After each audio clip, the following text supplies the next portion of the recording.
When we're talking about bullet-resistant garments like vests, it all comes down to layers of ultra-high-strength materials. If you think of a sheet of paper, for example, it's not very strong, but once you layer paper, it becomes much stronger. This is the basic principle of most ballistics armor. You've probably heard of Kevlar before, but not all Kevlar is created equal. In fact, the Kevlar used in bulletproof vests is highly specialized and manufactured in a very specific way.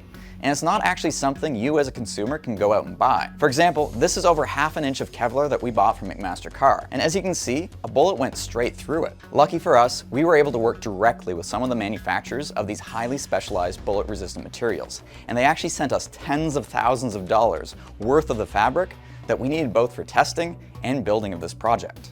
We need to determine what our suit actually needs to be able to withstand. In the John Wick movies, there are a couple different suits, but for our purposes, we'll be focusing on the main classic evening black three-piece suit from John Wick 2.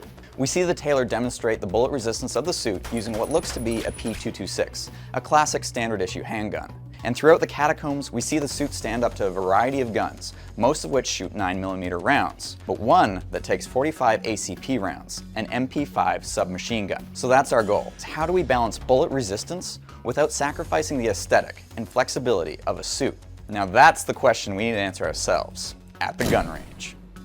If it stops the vector, it'll stop the P226. We've also upgraded the elastic so the samples are held a bit better, which hopefully means we'll be able to shoot it multiple times without having to mess around with the sample at all. And the reason we want to get 2 hits in is the problem is if you only shoot the sample once, it could be a fluke. So just because it stops a bullet once doesn't mean it's bulletproof. That's pretty deep inside of me. There's the bullet. It did stop it.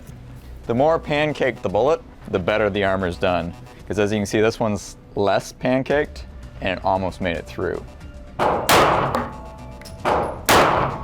This is my favorite material. The bullet never makes it through the front layer.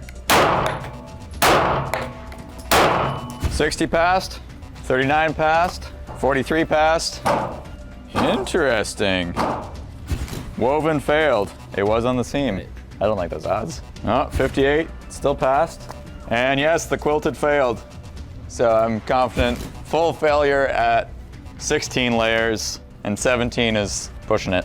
65 pass, 44 pass. But the white materials all have massive back face deformation. If we held this super taut somehow, the bullet would probably punch right through. Energy is being absorbed as this is being taken into the foam, so it's slowing down, and that's why it stops the bullet. If I wore this with a string around my neck and you shot me, I'm dead.